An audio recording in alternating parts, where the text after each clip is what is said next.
they are finding comfort within their friends. Yes. Naye tomanyi kiki advice ki mikwano gyabwe gye gigiwa kyova olaba kati abaana balaluse they are uncontrollable. It's too much. Because most of them don't have that touch of their parents. Bakuziddwa bakozi, bakuziddwa ba neighbor, bakuziddwa TV, bakuziddwa masimu social media, bakuziddwa mikwano gyabwe. Naye n'olyoka owoggana omwana yannema, omwana yansukkako, omwana namuvaako, ne mutandika okusalira omusango, naye gwe teweebuuzizza nze ng'omuzadde kiki kye nkoze. Now we go back to Irene. Byonna ebintu bw'obanga ofunye chance etunulako mu kataba ako akatonotono. Irene's mom almost knew. That is, tetunawuliriza side ya mama wa Irene. Tutunula. Yes, tutunula ku side ya Irene because she has come out and told us about it. Yep. But the mom was in the no. Yeah. What is our role as mothers?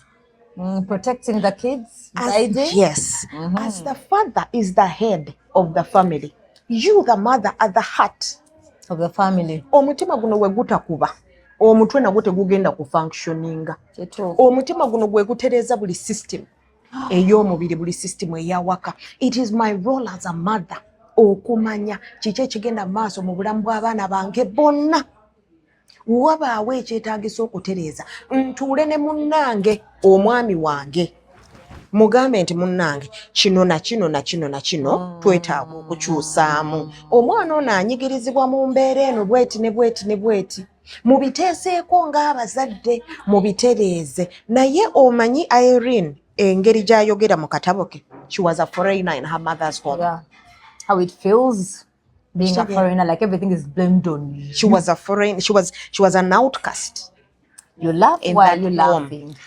The role of her mother being nti muzeeyi wa Irene amuzaala teyaliiwo.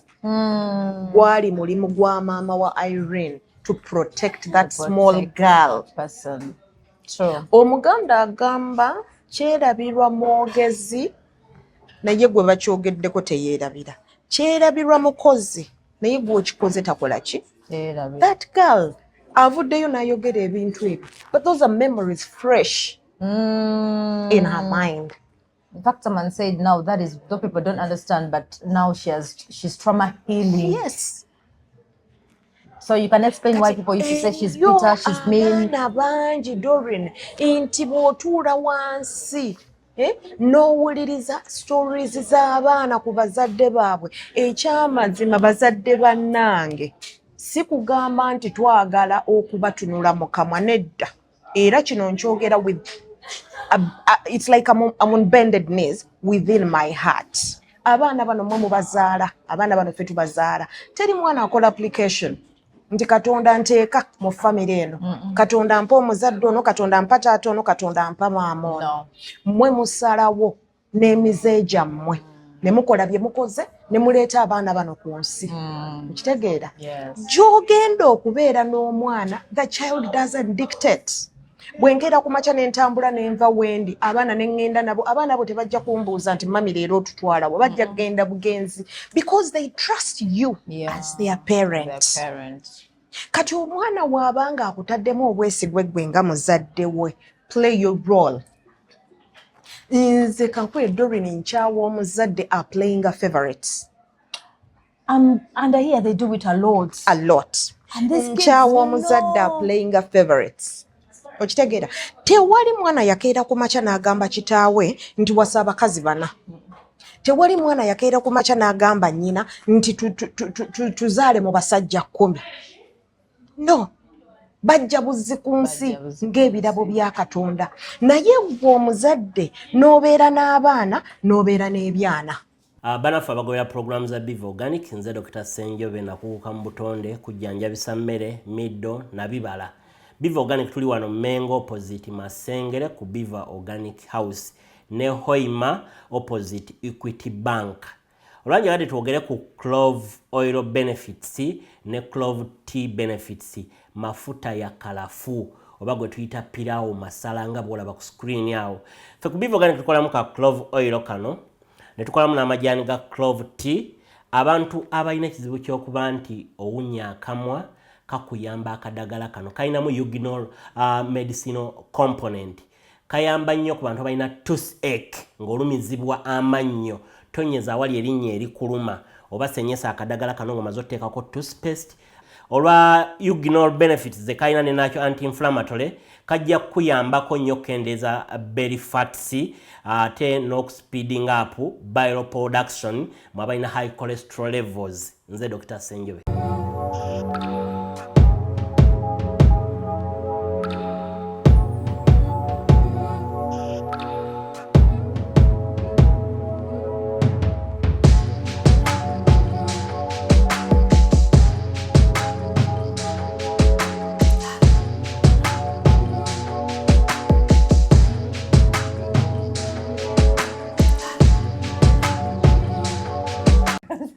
It's okay. Era mu comments wenda bagamba musajja kasita omukuula ngalaba talina kyomufunamu. Play your games.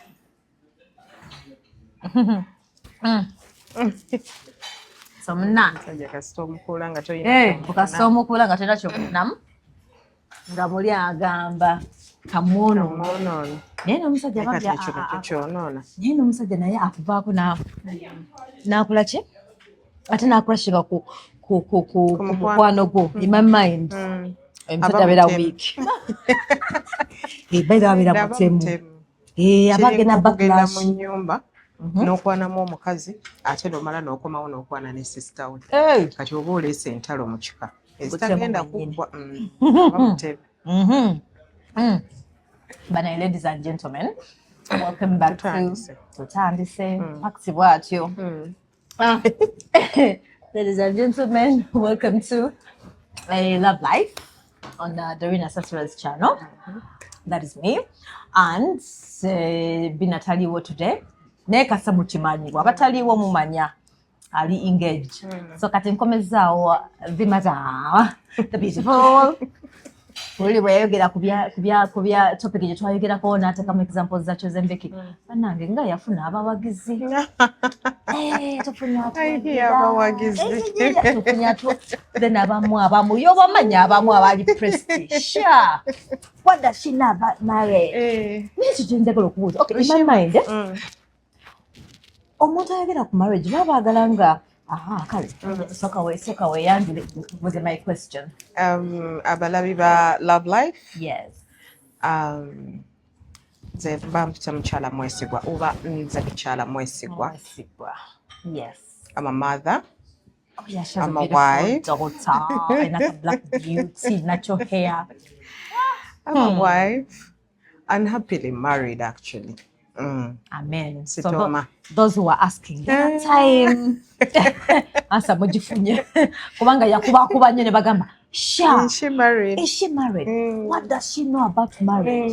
Thank God naye yabiraba ebimu nkati nga nseka busesi ngamba nje muyita abibaddemu. So in my mind I'm like, for me to talk about marriage, according to your opinion, do I need to be really, really married? Ba expecting omuntu nga ayina empeta. In their mind, that's the married person. Because nze mba ndowooza. Mwesigwa I don't want to be mbampiseemu nga nze in a relationship nga probably I've been with that person. We're cohabiting. Even though it was a 1 year relationship, there was about 3 months. There was 3 months so.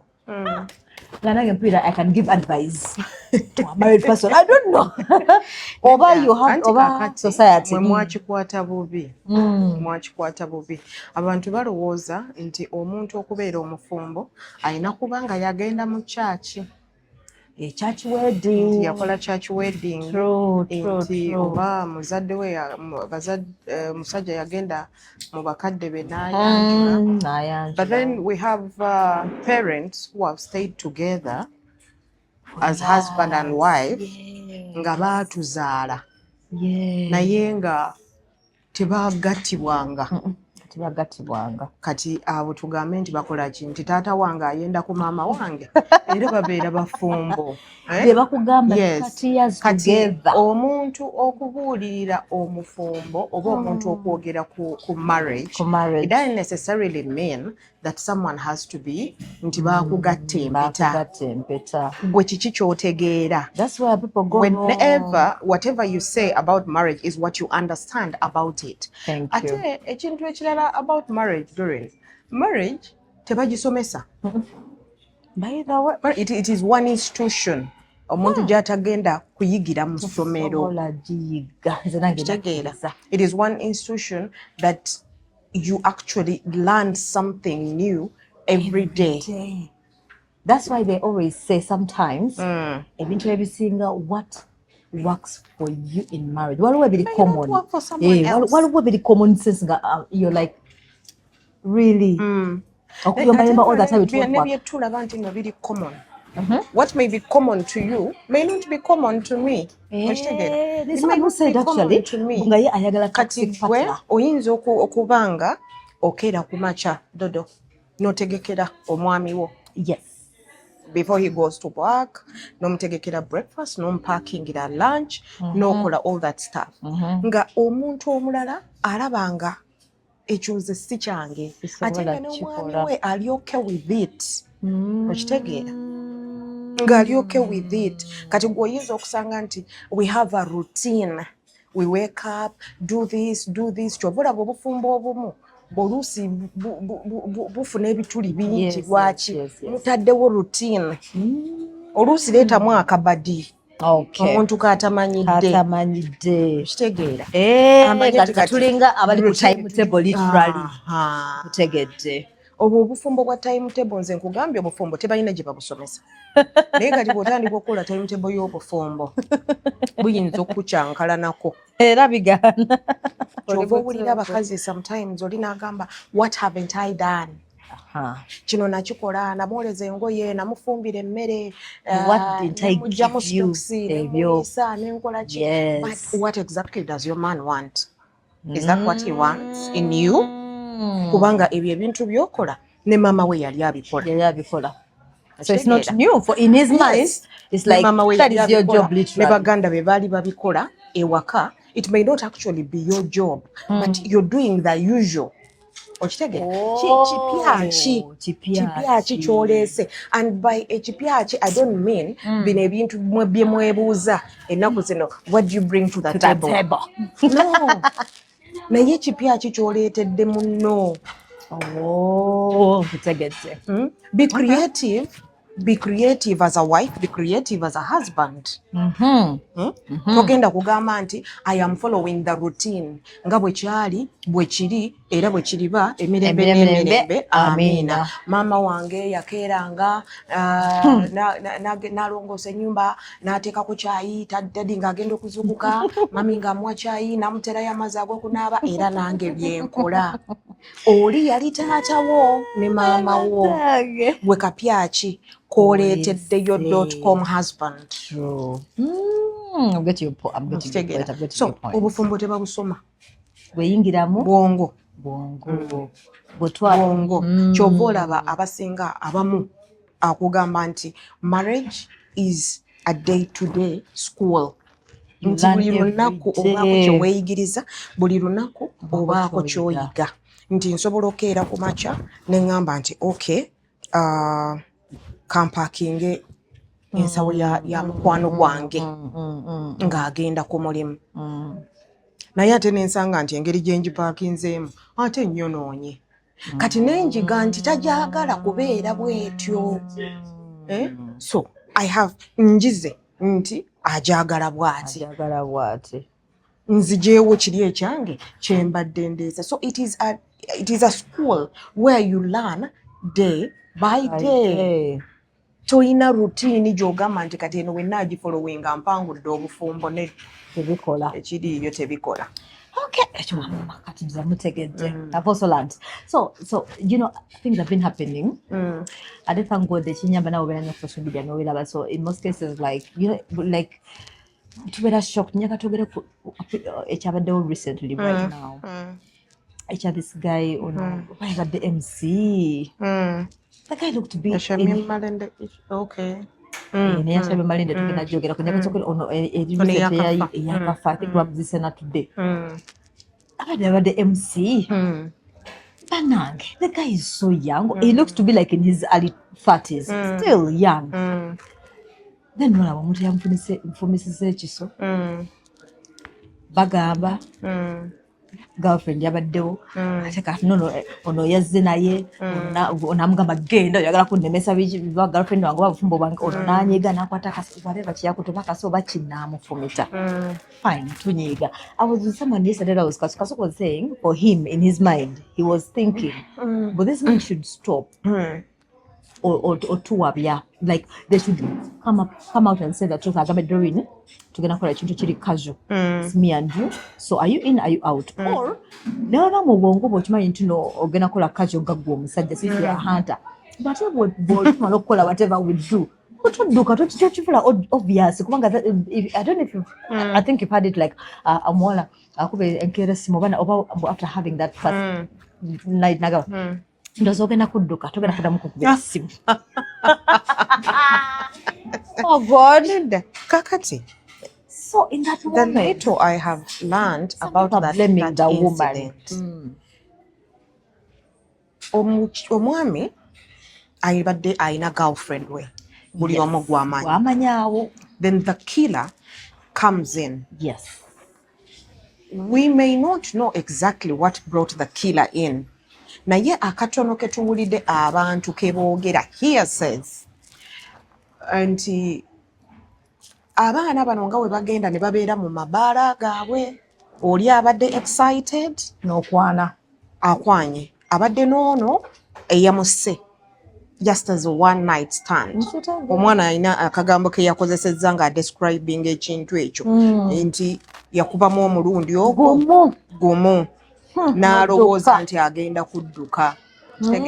Kakati, Doreen, we are living in an era where I don't know why, but I think girls or women are becoming too desperate for life. We are desperate. Kati oyogedde. Yes. Oyogedde ku kintu ekya mbu mwekwanye mutegeeraganye nti buli omu ayamba munne katono. There is nothing permanent. Emergencies, it may be one later. Which is so wrong. Kakati omuwala ono bwe kibanga kyekyo kye baabaddeko ye yalemereddwa okutegeera nti kye bakola ki kyebaliko nti kye baliko meaning omusajja teyajja clean either yajja clean oba teyajja clean. Waliwo okukwana omuwala n'omuteeka mu nsonga ezo ng'ate ye obwongo bwe bumugamba kyekiseera nfune omusajja nkole ki nfumbirwe. Kati oyo omuwala abajja kukola buli ekisoboka okulaba ng'ahuukinga ki ahuukinga omusajja ono nga yagamba lwaki tannonda bw'alemererwa. Ekintu kyenjizze mu bulamu bw'ensi eno nti ebiseera ebisinga 90% of women act before thinking. They think after acting. And then we quarrel. Akola abaako ekikolwa kyakola n'asooka n'atuula bw'amala okukikola ne yeerowooza naye kati kino kyenkoze mwekiri nkoze kyaki. Ekitegeera kati omuwala ono bwe yategedde nti munne ayinayo omuntu omulala buli omu gw'amanyi nti y'oyo mukyala w'oli ono n'ateekawo embeera. I don't think nti omuwala ono yagenze nga amaliridde kangende mutte bwabadde busungu ya-actinze mu busungu n'akyejjusa luvannyuma ky'oba olaba omukyala neiba yabadde agamba omuwala yabadde abagamba munsonyiwe saategedde mundeke ŋŋende bwabadde busungu. Bintu bibiri buli muntu Katonda gwe yatonda okuggyako abasisita oba n'abafaadha abaasalawo nti nze sigenda kuyingira mbeera ya bufumbo naye nze nzikiriza nti buli muntu Katonda gwe yatonda yamutondera omuntu we. Buli muntu muntu bino bye bagamba even up to now. And I have a feeling men even brag about that statement. I think you've heard about it. Like, for them, there are few. For us, we are men. But now they have subscribed to that notion. Like, hey, muri banji. I remember mobile. I remember bagamba. So I get confused. Neddanza kyemmanyi Doreen, Katonda takola nsobi. Okay. Katonda bwe yatonda Adam yandimutondedde ba Eva babiri. Naye bwe yatonda Adam yamutondera Eva ogwo. Yamutondera. So kyenzikiriza nti buli muntu Katonda gwe yatonda ng'alina okufumbirwa, ng'alina okuwasa, alina olubirizi lwe. I do not know who is driving young girls into this desperacy of thinking it is too late for them. Okitegeera nti omuntu ono bw'akeera ku makya n'akugamba nti me and you are done doesn't mean that your world has ended. The right person will come. I think that's the mistake we naye do. Kakati ekintu ekireetera abaana abawala okukola ensobi, abaana abawala bayize okwesiba ku basajja. Ate buli we weesiba ku musajja gwe kennyini weekolako ekikolobero. Lwaki? Oyo omusajja agenda kukitegeera nti you're too desperate for him. He will use you whenever he feels like. And you will accept him to use you the way he wants. Because he knows. Kubanga akimanyi omufiirako. Naye ate nga ye takufiirako. Eba gwamunoonya. Gwakuba essimu, gwakola ki. Kakati n'olaba ng'abaana, nze ndaba abaana ku social media. Omwana n'avaayo n'atandika okuyombesa abantu. Va ku musajja wange, bwegundi ne gundi, ataddeyo ebifaananyi by'omusajja. Naye nga tamanyi na kumanya nti n'omusajja gw'ataddeyo ayinza okuba nga mufumbo somewhere. N'otunuulira ebintu ebyo n'ogamba bino byatandika ddi? Ebintu ebyo bimazeemu abaana abawala ekitiibwa. Ebintu ebyo bimazeemu abaana abawala amagezi, kwegamba abantu ne batandika okutunuulira ng'omujega. N'obayitako ne baga oyo nno yayombera abasajja. I said how? Oli mutu nataka musajja ne bakuba obuyimba buno obulumya omusajja nze yamusaka omusajja ogenda kwa bano gobazze mne na replyinga nange n'ogamba bannange. Omanyi Bayibuli egamba nti Katonda yatonda Adamu. Bw'amala okutonda Adamu ne bamugyamu olubirizi ne bamutondera Eva. Adamu we yatunuulira ku Eva n'alaba nga Katonda amutondedde ekintu ekirungi. Let the man seek you out. Exactly. Okitegeera? Do not chase him. A chased man will always disappear in any available hole. But when he feels like he's not needed, even if he's needed, he knows you want him more than he wants you. So you have to act like nonchalant, like be yourself. Abakazi tutandika okwewa ekitiibwa n'okwevaluinga. Tewali muntu nze ndabye Doreen abakazi ab'emyaka 50 nga bafumbirwa. Abakazi ab'emyaka 40 plus nga bafumbirwa nga bazaala abaagala. Ate nga bafumbiddwa abasajja ababaagala. Whoever is telling women, whoever is telling young girls that it is too late. Obidde bukuyiseeko bw'onaweza emyaka bwe giti nabaana egenda kweggira. It's going to be very difficult for you to give back when you're in your 40s, you're like woman. Baleetedde abaana abawala okugwa mu nsobi n'okukola ensobi n'owulira omwana omuwala omulenzi amukwanye leero enkya amugamba bazadde bange baagala okukulaba. Omwana omuwala n'akwata obusente bwe obutono bw'alina n'abukola. Abaana abawala ennaku zino Doreen beekyadde, beeyanjudde, beewasizza. Afuna looni mpaka okitegeera n'alemerako. Ne bw'aba nga tafunye looni Doreen obusente bwe obw'ekikazi obutono bw'osevinze n'oteekayo owase kubanga oyo omusajja aba takuwasizza. That's why most men say these days abasajja abakazi batuka ku obufumbo. Ti tuddayo ku point eri ya desperation. Nze simanyi muntu atadde desperation mu baana abawala. Actually, N'olaba abaana abato 20 years, 25. They are desperate. Obudde bumpiseko ate bwe sifumbirwa ssaawa zino ate kakati nkuze ate nzaale ani bwe nabaana go wagitonda. Kitundu kye ekyokumubiri gwe kyo watonda. Katonda mwene yakutonda amanyi nti Doreen namutonda ku lunaku bwe luti. Ku lunaku bwe luti Doreen aliba afumbirwa. Ku lunaku bwe luti Doreen ajja kutandika okuzaala. Katonda mwene yalina programu y'obulamu bwaffe. Lwaki tusalawo okukola ebintu ebityoboola ekitiibwa kyaffe ng'abakazi? Ate nno kankubuulire abasajja bano abakazi be bakutte ne bateekamu ssente z'emikolo. Trust me you. Doreen omusajja oyo ne bw'ona omukolera ki? Ajja kunoonya nabweteme gw'ayagala. Nabweteme nga talina yadde ekikumi n'eki. He will cheat on you with that person and he will leave you for that person. Otulo otandika okukabirira abantu ku social media. Yebananga social media eno nayo erabye nayo. Otandika okukaaba ki kye simukoledde. Naye ask yourself, by'omukoledde yabikusaba? Go atekamu embaga.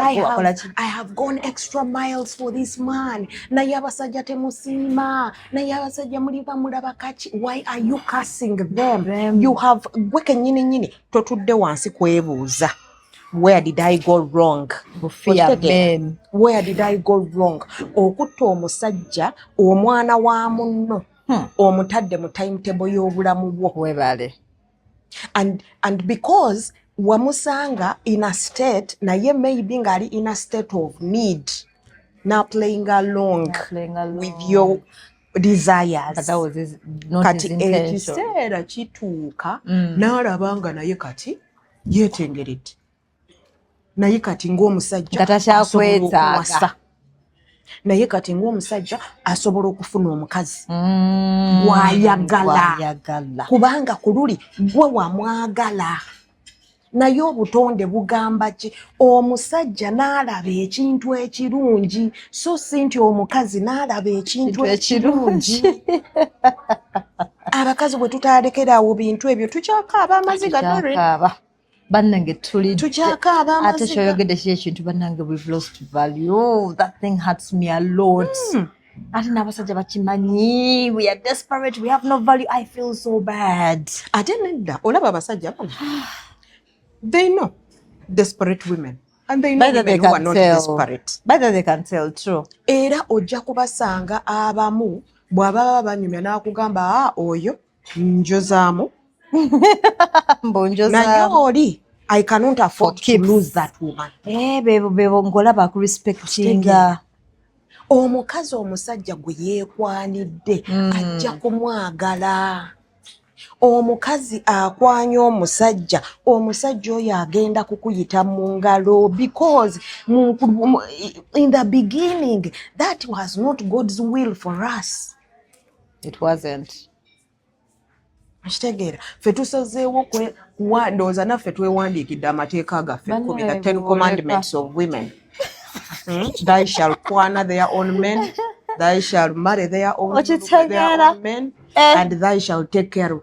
Thou shalt spend on men. Ebisajja ebyo bye bawasa abakazi n'okwata ekisajja n'okiwasa omanyi nti kikuleka n'okirabirira. Era bayira we kikuleka n'okirabirira. Ate munange amasuuti gw'okigulira engatto gw'okiriisa naye nga ssente okiwa ne pocket money. Babiwa ne pocket money ssente. Kati ssente z'okiwa nekigenda nekifunayo nabweteme kukyagala. Nekimuteekamu ssente nekimuteeka ku levo nakyo ekinyumira. Kale teebereza. Kati naye gwe weebuuze gwe tewayinayo omusajja akwagala. Were you that desperate bannange? Kitegeera. Because of desperation abakazi bassa abasajja bannange. Inti nze bw'aba tanjagala waakiri ffenna tumufiirwe. Webale nange they have that statement. Naye nga gwe mufiirwa gwe mufiirwa mu ntandikwa yakwagalako yakwanako sookera ddala. Ekyokubiri mwana wa kitaabo nti bw'otaabeere naye omusayi gugenda kuggwa. Mulaba abaana be tuzaalibwa nabo tubaleka ne buli omu n'akola bibi ne mumala years ago you're not even in touch kubanga ali mu family ensi mu bwa bibyo. Naye omukazi ne yeesiba ku mwana wa munne, omusajja olukomyewo leeti n'ayomba n'amulemerako namugamba ddayo gy'obadde mu bakazi mugamba otyo. Nedda, thing is one, for abakazi, let's go back to the drawing board. Twetereze tumanye omuwendo gwaffe. Let us put value onto ourselves. You're right. Did you see this story? I'm going to share my trending. Did you see this story? This lady, the boy got social media. The story, 2 days back. You might have seen it somewhere. This lady, I think I go nagamba nsaba muntu ku magezi agenda n'embeera w'omusajja okay marriage but the man was very toxic like that bisa bya ine emize just tegeera and we had 2 kids already nentuka kisa nengamba omanyi sigenda musobola we actually I pursued for a divorce so funayo wangu no atayina china but kyemwagalako nti ape emirembe like he's still struggling financially ape emirembe. So here's the thing ndozo tukesera mukazi ndozo naye akola ndozo tukesera nagamba naye mama gaya ayina sente kale wadde twachakana naye katulwaki sikola kisimujjukizanga ne mugamba nsebo olina okulabira abaana it's high time. So I think one day nga swallowing a pride ngamukubira mugamba it's okay nali manyero nja kubono just sakugamba ko nsijja kulabira abana but I want buli wojja bobimanyi samsam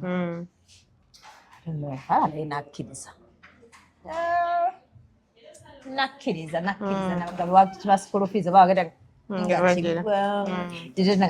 recently they found out she's pregnant but then she's very sure yagambye ekyo kyo omwana yobwa omugaggooli ate abaana ate omugaga nagamba many families zirina omusaayi ogusika there's no way waliwo abantu nga ne bozala bagamba mwana yafaanana ajja kumufaanana nagamba ate ne bano turn between ate sagala mufiirwa kanange bono muveeko omwavu malega naga ate oli agenda kunjogera ddala damizja kusanga ate nza ninga saidi kiiki I don't feel like aborting. Nagamba guys help me.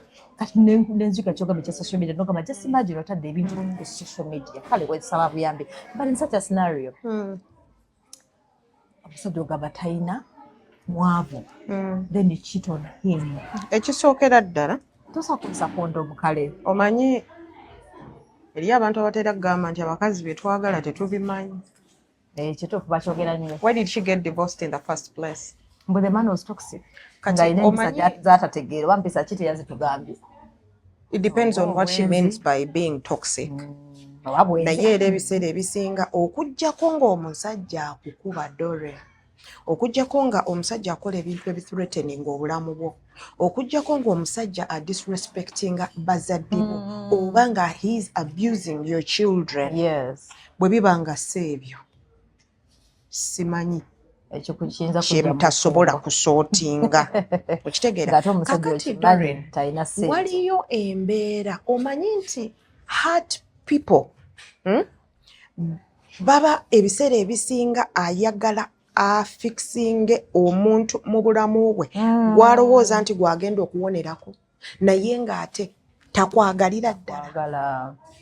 It's like you're friends with Bina ne mukeera ku makya ne mutabuka ne Bina n'ogamba kale Bina waba asazeewo ogenda agende kasita Rose waali naye ng'ekyamazima okozesa Rose okufiiringa gaapu eri Bina gye yandibadde akola ki nti Bina lwalikeera ku makya nakubira essimu n'akugamba Dodo how are you let's link up ojja kwerabira nti Rose exists kati kyekiri ku mukyalo oyo kana akantu ke yaleeta kagamba akaavu yakakozesa to help her heal and yet in actual sense she didn't even heal. Okitegeera she decided she didn't heal. Kyobolaba yakkiriza tamuzi z'omugagga oli lwaki omutima gwe gwali gukyayagala ki Gayo. gwali gukyayagala So omugagga. But teyeekwasa her nti biki biki. pride led her into separating with the mugagga.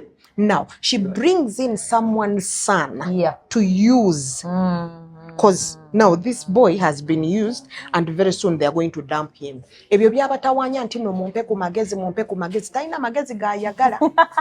Yasalawo dda kyakola ki kyayagala. Era nnyabo bw'oba gy'oli nga si story kwata bintu byo beewa bbaawo. Omusajja Taata w'abaana bo omwana ono mwesonyiwe naye atandika obulamu bwe n'omuntu amwagala ebyaddala. So it's true, women, by the way, women can use as well. Yes. Women are users oli mutuufu. Kati mu bulijjo mumanyi nti abasajja bokka be bakikozesa. Naye waliwo abasajja abagamba nagamba tosangagayo mukazi akozesa bakazi bakozesa. Women can use and they like it and they enjoy it. Bagamba oli yammenye nange kamulumye. Kakati gwe weebuuze ono omuvubuka omuto gw'abadde abeera naye. Haven't they been intimate? Of course they have. Lwaki abadde tafuna lubuto? Kitegeera. Wamma. Oh, that's a good one. Kitegeera. Intentional. Obwongo buli kwoli. Omutima guli kwoli. Omubiri guno guli kwoli. Naye kati atawaanya mmwe ayagala banyumiza gu story gwe abalage nti yeesobolera okukola ensobi ye, abalage nti ayagala mugitegeereko mumuwe ku magezi. Talina magezi gayagala. Oli muto patwesonyiwa. Talina magezi gayagala. Yeesalirawo dda kyayagala. Ekitegeeza yakikola intentionally. Yes. Your body. Wamma oli muto. She used this boy. So let her leave this boy, go find himself, and let her go back to her man. The toxic one. The one is so-called byabitegeera. Omuntu yenna ali toxic. Ekigambo toxic ekyo kinene nnyo. By the nange simanyi lwaki kwagamba nga just tegeera. How do you collect the guts okuddamu okugamba nti I am doing whatever she did with the toxic person? Ate ekirala Doreen kye tutalina kwerabira, teri muntu mu nsi muno playing a sympathy card nga mukazi. Fe abakazi buli bwe tufuna obuzibu n'abasajja baffe, I'll come to you Dodo nkugambe Dodo, omanyi nti mwami Mwesigwa yakoze bwati ne bwati yakoze bwati. Naye ate obuzibu ffe mikwano gy'abakazi tetubabuuza, naye gwe obadde okolanga otya. Actually, we play it. Actually, omanyi we play the victim all the time. We play the man like buli kimu kifu ewe. Abasajja ne tubafuula busimigo. Oli mutuufu. Bebabi, bebakola kino, bebakola kiri, bebakola kiri. Yes, abasajja ababi gye bali Dodo. Abamanyira abasajja ababi gye bali, abasajja abakuba abakazi, abasajja abakwigamba, abasajja abajolonga gye bali. Kitegeera. Naye tuyina okubeera omuntu bw'abazza okugamba nti kati embeera yange eri bweti ne bweti, gwe beera neutral. You're right. Balancing the boat nti okay. Abadde akivuga bw'ati bbaawo kakati gwe obadde okivuga otya before you come to a conclusion. Yeah. Okay. I get it. Kati bambi twesonyiwe. Manyi ekyashemi mkinyaga bisembyayo kubanga kyo kikyange n'amaaso. Kati bw'oyogera nga nzikirayo akantu. Omanyi twogera mulonki ya Irene Mubiru. In your opinion as a mother, omuzadde asobya? Omuzadde asobya. Omwana wange. Yes, omuzadde asobya. Because so now they are tearing Irene out. No, apart, and then that's that, and good thing there are some people who are saying because the internet is still divided up because the phone is still there, much the story is still there. People are saying you just that all of a sudden ngatabako kwiza kugenda okuze onyigirizibwa nga you can't say anything. So yo gamna muzadde tasubya, what are you trying to say? Walonga oli waliwo bino yabadde tugamba waliwo papa abadde wa oli n'agamba mbu mbu yoba yabirabye oli n'agamba Mr. Peace mkinagamba you're like your wife nze wange oba afadde nabyo comment n'agamba bannange n'obukyayi ki buno you. But do you know nti Irene okuvaayo okwogera ebintu ebyo yayambye balala. She has spoken for thousands and thousands and thousands and millions of children. And someone said it too. That have grown up with bitter hearts. Yes. Naye lwakubanga Doreen twakuzibwa in an era nga batugamba totunula muzadde wo mu kamwa. okutunula omuzadde mu kamwa kitegeeza ki? Ne bw'oba nga akusobezza, you're not supposed to complain. Omuzadde taddibwamu. N'osirikira mu kakoona ko n'okaaba n'ogamba tomorrow is another day. Omuzadde asobya. Tukkiriza abazadde tusobya. Kakati tusooke tutunuulire ffe abazadde b'ennaku zino. Abazadde tukuba ebibaala. Abazadde tugenda mu zirongi. Abazadde twenywera ku bubbiya. Naye waka waliyo abaana bakulaba byokola. Nova live alone okukulaba. Doreen Nova waka ovuddewo ssaawa 12 ez'okumakya. Okoze byonna byokola. Okubya ekibaala kyo okomyewo waka ssaawa 9 ogw'ekiro. Abaana beebase. Doreen, gwe omuntu ayina obulamu bwe butyo ogenda kutegeera ddi abaana bo. Lw'osiibye awaka n'oboggola n'osinga n'embwa z'okukyalo okuboggola. Buli kyolaba abaana kye bakola kipya. You do not know your kids. Tomanyi ngeri gye beeyisaamu. Kati buli kye bakola olaba nti kikunyiiza. Abaana we bakubuuzaako naye mami oboggola tukoze eki? Ate tonziramu. Lwakubanga wakuzibwa naawe bye bakola ki? Bye bakugamba. Tonziramu. Bonziramu nja kukwatira omuggo. Naye nga tosobola kutuula weebuuze omwana ono lwaki muboggoledde. Ekintu kyakoze ddala kibadde kyetaagisa nze okumuboggolera. Omwana mukubye. Ekintu kyakoze kibadde kyetaagisa okumukuba oba nanditudde naye ne tukinyumyako. Kubanga ennaku zino abazadde bwe tunyumya n'abaana omwana ategeera nti ekintu ekyo nno mami takyagala. Taddamu kikola. But because we are not growing up with our kids, whenever we get a chance to be with them, twagala kubakuumira mu bukomera obutonotono. Tovaawo awo. Temugenda eri n'okufuluma ebweru mu compound yaabwe eyawaka. Tomukkiriza kufuluma. Because you're being a strict parent. A strict parent that is always unavailable. Muwoza tukola sente. Sente za ssaawa 9 ogw'ekiro sente kyezo. Tomanyi baana bo we beebaka, tomanyi oba bafuluuta, tomanyi oba bameketa amannyo, tomanyi oba bafuka ku buliri. Byonna omukozi yabimanyi. Okitegeera. Tomanyi kiki abaana bo kye beetaaga. Obeera nabo ng'obazaayo ku ssomero. Gwe wafunye bulubandi, gwe wafunye n'olyoka obatikka ebyokulya bwe biti. Kyova olaba abaana kati. They are finding comfort within their friends. Naye tomanyi kiki advice ki mikwano gyabwe gye gigiwa. Kyova olaba kati abaana balaluse. They are uncontrollable. It's too much. Because most of them don't have that touch of their parents. Bakuziddwa bakozi, bakuziddwa ba neighbor, bakuziddwa TV, bakuziddwa masimu social media, bakuziddwa mikwano gyabwe. Naye n'olyoka owoggana omwana yannema. Omwana yansukamuvaako. Omwana namuvaako. Ne mutandika okusalira omusango naye gwe teweebuuzizza nze ng'omuzadde kiki kye nkoze.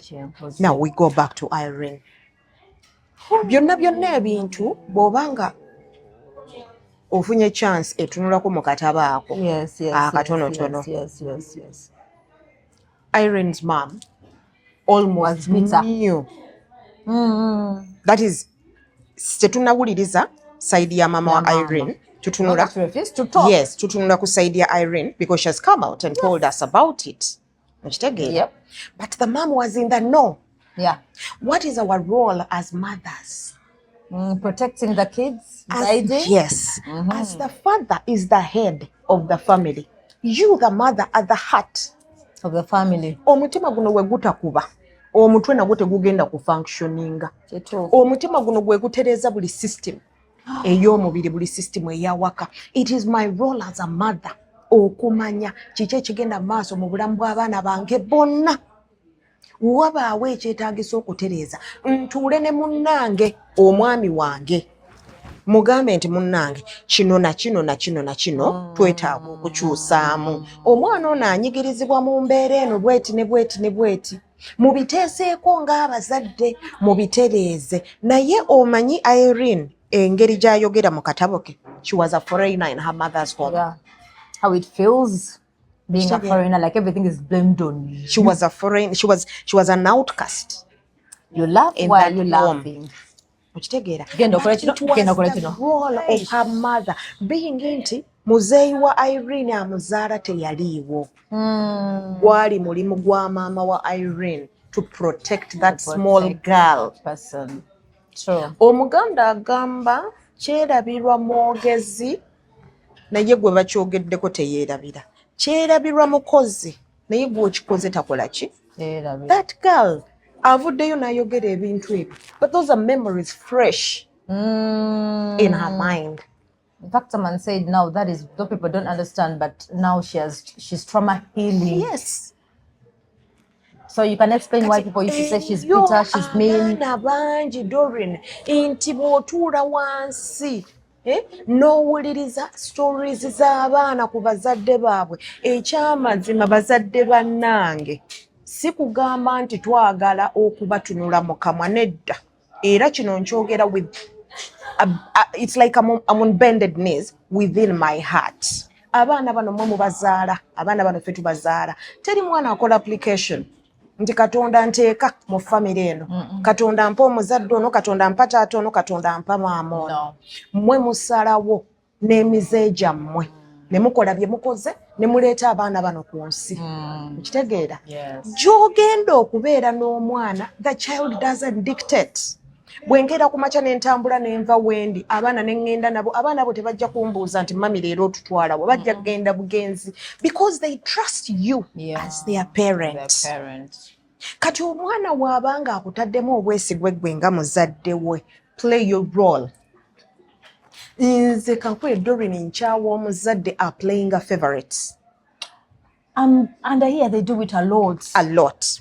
Nkyawa omuzadde are playing a favorites. Okitegeera tewali mwana yakeera ku makya n'agamba kitaawe nti wasa abakazi bana. Tewali mwana yakeera ku makya n'agamba nnyina nti tuzaale mu basajja 10. No, bajja buzzi ku nsi ng'ebirabo bya Katonda. Naye gwe omuzadde n'obeera n'abaana n'obeera n'ebyana. Kituufu. Okitegeera. And you overflaunt it n'obalaga. N'obeera n'ebyana n'obeera n'abaana. Ne mutandika okugamba omuzadde tasobya omwana ntunudde mu kamwa naye bw'otuula wansi gwenga omuzadde noweekubamu flashbacks ne weebuuza abaana bano mbayisizza ntya all their journey okuva nga bakyali bato paka we baava ewange. How was I treating them? Engeri gye nnabayisaamu kili worthy for them to still call me a father or a mother? Bwe kiba nga si kyekyo mwe abazadde abato abajja, you need to check yourselves. There's a problem. Ate abazadde kye mulina okutegeera nti buli kyokola okunyigiriza omwana, those are scars that never heal. Yeah, she talked about it actually. Okitegeera? Those are scars that never heal. Yes. Ziyinza okukulako ennyama. Ziyinza okukulako ennyama. Okitegeera? But it remains a scar within. Be baana b'osanga nti omwana atuula mu kisenge kye. N'asiriikirira omwo. N'atuula n'akaaba amaziga. Naye ate gwe muzadde gwali ekyo. You who has not been a parent to your children, manya nti at one time X, nawe ogenda kusasulira ebikolobero by'okoze eki? Makyaza abaana nabo abayisa bazadde baabwe obubi basasula. Yes. Nammwe abazadde mugenda musasula. Lwaki? Katonda akutte these innocent souls azitadde mu mikono gyammwe. To nurture, to guide them, to protect them. But what have you done as a parent? What have you done? Okitegeera? N'otandika okulaga abaana bo. You're living. You're supposed to defend these children. Naye olaga abaana bo nti gwe Doreen toli wa mugaso nnyo, toli wa kitalo nnyo nga bw'olowooza. Nze okubeera naawe waakiri mbeera ne Rose.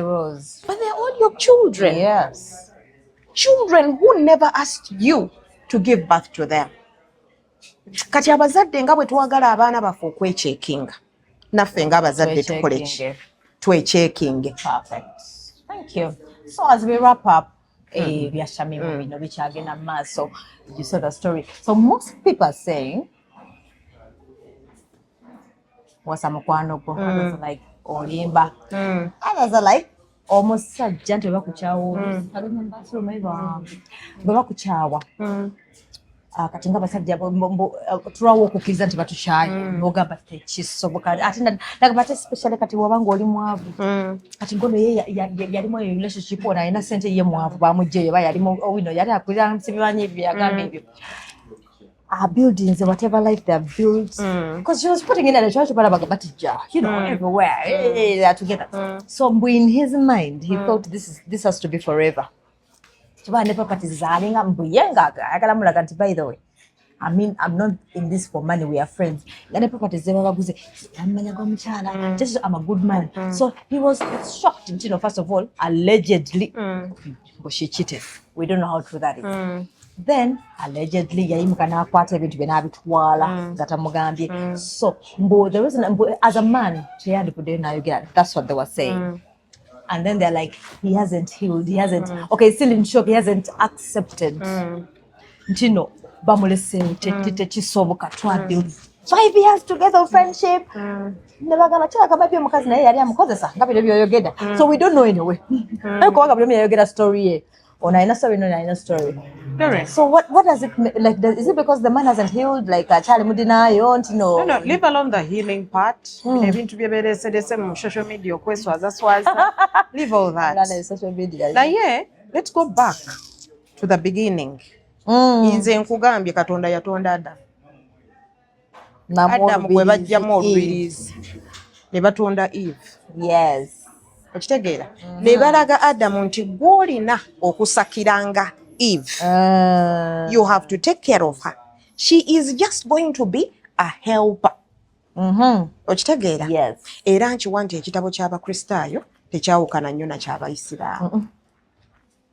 Kaakati omwami ono we baamuwasa oba we yawasa whatever the situation was. Scenario, yeah. Ye yasalawo to take over Eve's role in Shamim Malende's home.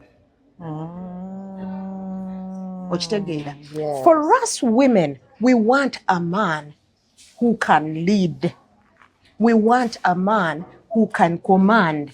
We want a man who can provide.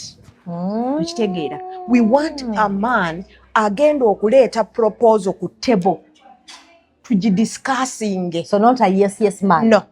So you have a feeling like omuwala yatuukesa n'agamba aniyo mani. Okoowa, when you have a yes man, okoowa lwaki kubanga alinga obeera nga alina mukazi munno mu nnyumba. I think I'm getting your point because people are trying to say, hey, that man akubereddewo oliwo ogenda akuberekera atabeyo posters zona z'ekintu kakati bwe lwaki ng'omusajja weefuula kawawa. So I think I'm understanding why. Nti omuwerekedde okoze biki? What have you done? You as mu busajja bwo. So I understand why. Ogambye mbw ate ne tufuna ssente ate ne tugula ebintu n'embiteeka mu mannya go. Tuguze ebintu mu nju gwe tolina ky'otaddewo mu bulamu bw'omukazi ono ng'omusajja. Kati omukazi yenna we go back, sit down and recount. N'ogamba omusajja ono angasseeko ki? Apart from the social media noise and the public appearances. Yes. Anyambye ki? Kwegamba angattako ki? Tukyagala nnyo ffe abakazi. By the way, love etuuka ne fading kituufu. Kyagenda kituufu. Kakati bw'oba toyina ky'ogenda kungattako ng'ogenda kubeera softy, tetujja kubeera ffenna. So he made njagala omusajja anaatuula n'aŋŋamba nti what you're doing is wrong. Butegedde. Se musajja ajja okuŋŋamba nti kale bw'oba oyagala okikola kikole, naye kiyinza okuba tekisanyusa bantu. Ŋŋambiraawo nti kikyamu. Kigenda mu mutima gwange mpulira amaanyi nti omusajja wange ayogedde. Okitegeera? Yes. Bwe tuba tufunye ssente, yes tukikkiriza nti Malende yalibadde n'akasente akasinga. Naye gwe ng'omusajja vaayo omugambe nti eno bizinensi ngenda kugitandika neetaaga ssente bwe ziti. Mubadde ba mukwano ng'asobola okuzikuwa. True. Yabadde ayogera ku byakamotoka okuleeta emitwalo 2 ebintu ebyo binyiiza nnyo. Kakati gwe omusajja oyogera nti bakulwerekera. What kind of man are Namugamba you? tusonde nga ngenda ngambulwadde. So I think that's the mistake most men do. Yandibadde avaayo n'amugamba nti omanyi njagala tukole kampani y'obumotoka obukola taxi. Naye kampani kale tugiteeke mu manyi egenda kubeera mu mannya gange. Omukazi ategeere nti omusajja wange akola akasente. Ne wemba nga nze nakuwa capital okutandika. Naye nga nkimanyi nti omusajja wange abeeramu n'omudidi. Agenda kudabolinga sente zino. Yes, omusajja wange akomawo ewaka ng'akoze obukadde 10 n'angamba mukyala akakadde kaako.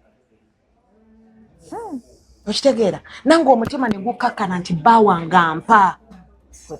Naye bino ebyokugamba Honorable n'aleeta sente ne tugula akamotoka ne nkateeka mu mannya ge ne tugula ettaka. What is that? Then maybe kyabagamba twagala kusonda. No. You as a man, you're supposed to lead. So now, who is leading who? So he showed his weakness. Tuddayoko mu Bible. Olunaku Eva we yatambula okugenda okuyigga ekyokulya. What happened? Got tempted. She ate what was forbidden. And n'aleetera ne Adam. Kati abasajja buli we muleka abakazi tubayiggire mujja kuvaamu lenya. Abasajja buli bwe baleka abakazi nti omukazi yagenda okuyigga akomyewo nze muteeketeekere oteekateeka kututeekerateekera ku ssente zange. Nange ng'omukazi njagala okulya ku ssente z'omwami wange. Nange ng'omukazi njagala okwambala olugoye naye nga proud nti luno olugoye lwava mu ntuuyo z'omwami wange. So the man is supposed to head, I'm the manager. Yes. So I'm supposed to help you head, but I'm not supposed to be the head. And you manage. Now, when this woman moves out, nze ebyokugamba nti yayenze sibimanyi. I don't know whether she did it. Allegedly, so we don't know. Inside every woman who has a CC for a husband, they are looking for a leader. Yeah. Omusajja atagenda kukaaba when I complain. Yeah. Omusajja n'atuula nange n'angamba kyabadde bwe kiti. Yeah. There's someone who said never man go independent. For some reason, never go gonna a decision like you want to be a single whatever single woman. For some reason, if it's going to be a business or an idea, or a friend who wanga musajja, just to get the opinion. So business for some reason that man like amagezi geganakuwa. Yes. Never to go eseza muli n'owulira nti my man is part of this. Exactly. My man is part of my life. Yes. My man is part of my development. Okitegeera omwami wange he's leading and I am following. Ne wemba nga nyina sente zenkana ki naye njagala omutwalo oguvudde mu ntuuyo z'omwami wange.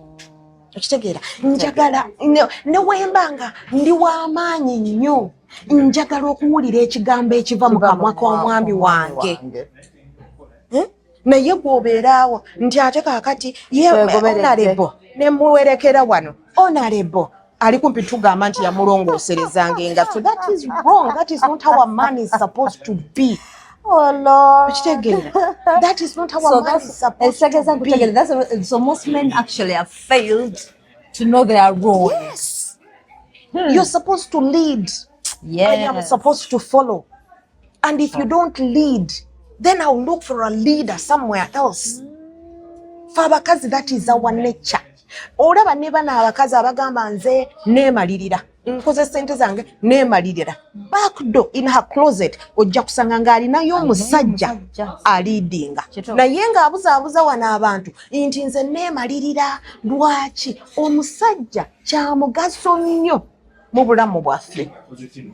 Much as omukazi kya muwendo mu bulamu bw'omusajja naye nga sinnafuuka kya muwendo mu bulamu bwo. Beerewo omugaso mu bulamu bwange. Lead.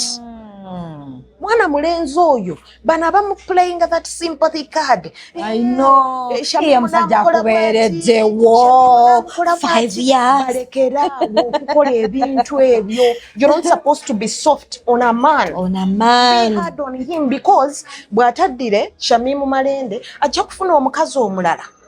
But he has to change. True.